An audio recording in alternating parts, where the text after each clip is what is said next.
Notre secours est dans le nom du Seigneur, qui a fait le ciel et la terre. Nous suivons les pérégrinations de l'Arche d'Alliance et voir ce qui va advenir de nos hémorroïdes. 1 Samuel, chapitres 6 et 7.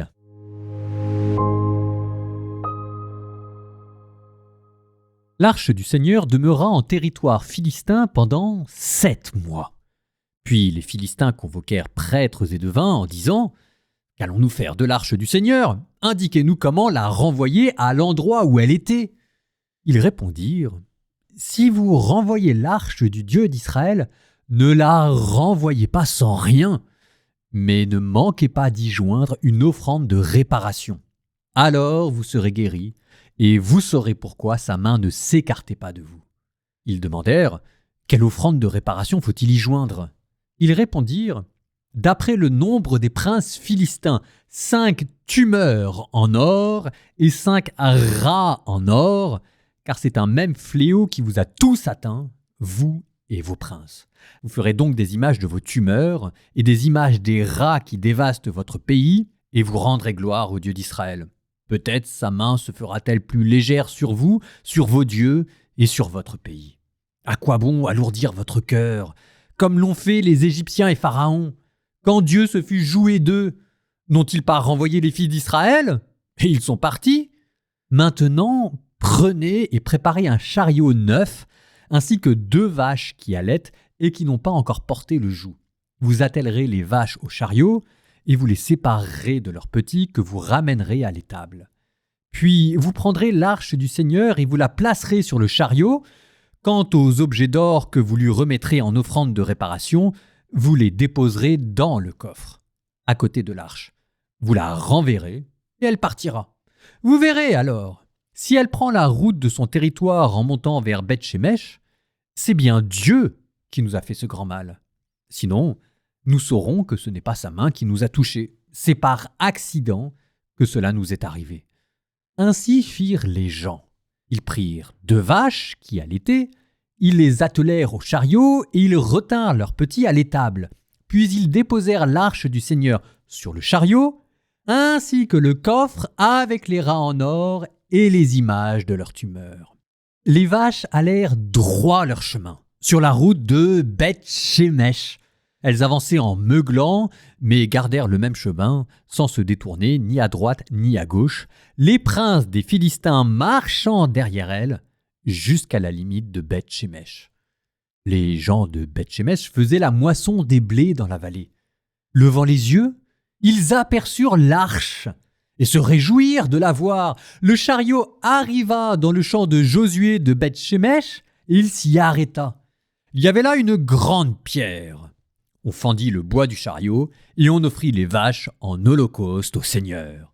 Les Lévites avaient descendu l'arche du Seigneur avec le coffre contenant les objets en or et placés à côté d'elle.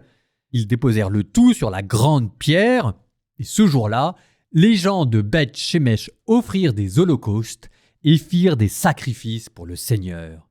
Et ce même jour, les 5 princes des Philistins, ayant vu cela, s'en retournèrent à Écron.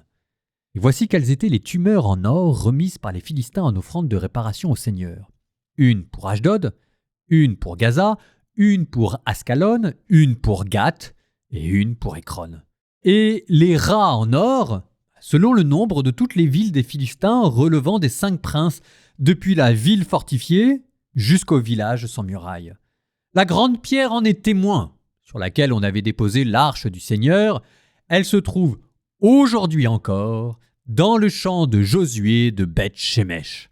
Et le Seigneur frappa les gens de Beth-Shemesh, parce qu'ils avaient regardé dans l'arche du Seigneur. Il en frappa 70 parmi le peuple.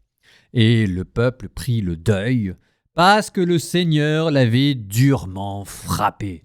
Les gens de Beth-Shemesh dirent « Et qui pourra se tenir devant le Seigneur, ce Dieu saint? Et chez qui le Seigneur montera-t-il loin de nous ?» Alors, ils envoyèrent des messagers aux habitants de Kiriath-Yearim pour leur dire « Les Philistins ont ramené l'arche du Seigneur, descendez et faites-la monter chez vous. » Les gens de Kiriath-Yearim vinrent donc et firent monter l'arche du Seigneur. Il la fit rentrer dans la maison d'Abinadab sur la colline, et ils consacrèrent son fils Éléazar pour qu'il garde l'arche du Seigneur. Depuis le jour où l'arche s'installa à Kiriath-Yearim, de nombreux jours s'étaient écoulés, 20 ans déjà, lorsque toute la maison d'Israël se mit à soupirer après le Seigneur. Alors Samuel, s'adressant à toute la maison d'Israël, déclara « Si c'est de tout votre cœur que vous revenez au Seigneur, écartez du milieu de vous les dieux de l'étranger et les Astartés. Attachez vos cœurs au Seigneur. Servez-le, lui seul, et il vous délivrera de la main des Philistins. » Alors les fils d'Israël écartèrent les Baals et les Astartés. Ils ne servirent plus que le Seigneur seul.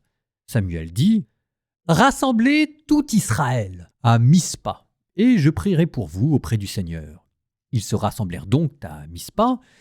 Ils puisèrent de l'eau qu'ils répandirent devant le Seigneur. Ce jour-là, ils jeûnèrent, et ils déclarèrent en ce lieu « Nous avons péché contre le Seigneur. » Et Samuel jugea les fils d'Israël à Mispa. Les Philistins apprirent que les fils d'Israël s'étaient rassemblés à Mispa, et les princes des Philistins montèrent pour attaquer Israël. Les fils d'Israël, en l'apprenant, eurent peur des Philistins. Ils dirent à Samuel « Ne reste pas muet, ne nous abandonne pas, et ne cesse pas de crier vers le Seigneur notre Dieu, pour qu'il nous sauve de la main des Philistins. » Samuel prit un agneau de lait et l'offrit tout entier en holocauste au Seigneur. Samuel cria vers le Seigneur en faveur d'Israël. Et le Seigneur lui répondit. Pendant que Samuel offrait l'holocauste, les Philistins s'approchèrent pour combattre Israël, mais ce jour-là, le Seigneur tonna d'une grande voix contre les Philistins. Il les frappa de panique et ils furent battus devant Israël. Alors les hommes d'Israël sortirent de Mispa et poursuivirent les Philistins de leurs coups jusqu'au-dessous de Beth-Kar. Samuel prit une pierre et la plaça entre Mispa et le lieu dit la dent. Il lui donna le nom d'Eben-Ézer, c'est-à-dire pierre du secours, en disant « Le Seigneur nous a secourus jusqu'ici. » Les Philistins durent s'incliner. Ils ne recommencèrent plus à envahir le territoire d'Israël. La main du Seigneur fut contre eux durant toute la vie de Samuel. Alors les villes d'Israël dont les Philistins s'étaient emparés lui furent restituées, d'Écron à Gath, et Israël délivra leur territoire de la main des Philistins. Il y eut la paix entre Israël et les Amorites. Samuel jugea Israël tous les jours de sa vie. Il allait d'année en année faire le tour des villes de Béthel, Gilgal et Mishpa. En tous ces lieux, il jugeait Israël. Il revenait ensuite à Rama, où il avait sa maison. C'est là qu'il jugea Israël, et là qu'il bâtit un autel au Seigneur.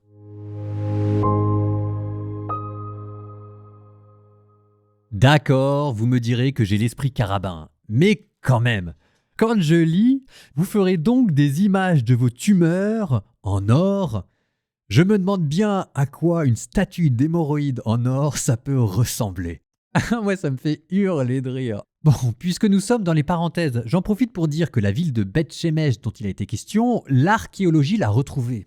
Je vous dis ça parce que les récits que vous êtes en train d'entendre pourraient ressembler pour vous à des fictions ou à des légendes ou à un côté folklorique ou burlesque, mais ça fait partie des livres de la Bible qui sont le mieux attestés par l'archéologie. Il y a un substrat de vérité historique dans tous ces récits qu'il ne faut pas sous-estimer.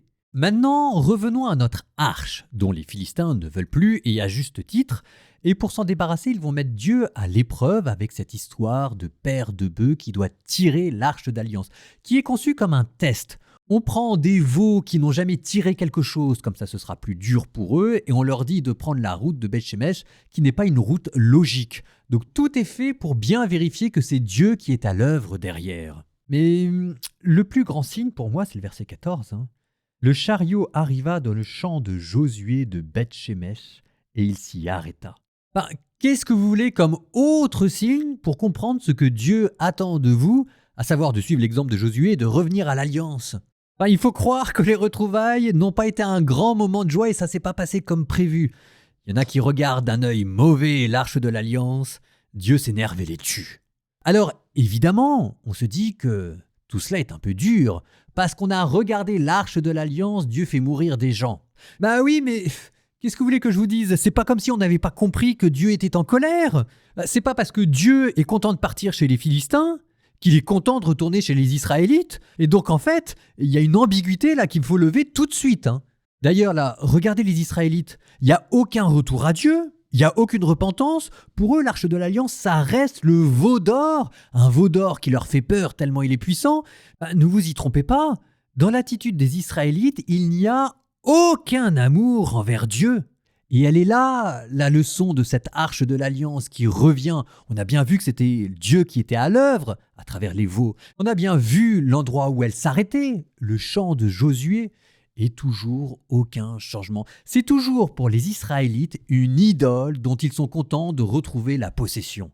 C'est pas comme ça que ça marche. À tel point d'ailleurs que l'arche de l'Alliance, ça devient pour les Israélites cette patate chaude dont on se dépêche de passer la main. Si vous voulez, moi la scène à laquelle ça me fait penser dans la vie de Jésus, pour parler du Nouveau Testament, c'est quand Jésus va dans le pays des Gadaréniens et que là, il exorcise le démon d'un possédé avec cette histoire de troupeau de cochons qui se précipitent en haut d'une falaise. Les habitants de la ville, quand ils apprennent ça, plutôt que de rendre gloire à Dieu, ils vont voir remplis de frayeur et de peur vers Jésus pour lui dire « Mais pars de là, pars de là !» Psaume 67, première partie. Dieu se lève et ses ennemis se dispersent. Ses adversaires fuient devant sa face. Comme on dissipe une fumée, tu les dissipes. Comme on voit fondre la cire en face du feu, les impies disparaissent devant la face de Dieu. Mais les justes sont en fête.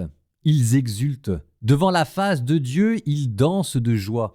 Chantez pour Dieu, jouez pour son nom, frayez la route à celui qui chevauche les nuées. Son nom est le Seigneur. Dansez devant sa face. Père des orphelins, défenseur des veuves, tel est Dieu dans sa sainte demeure.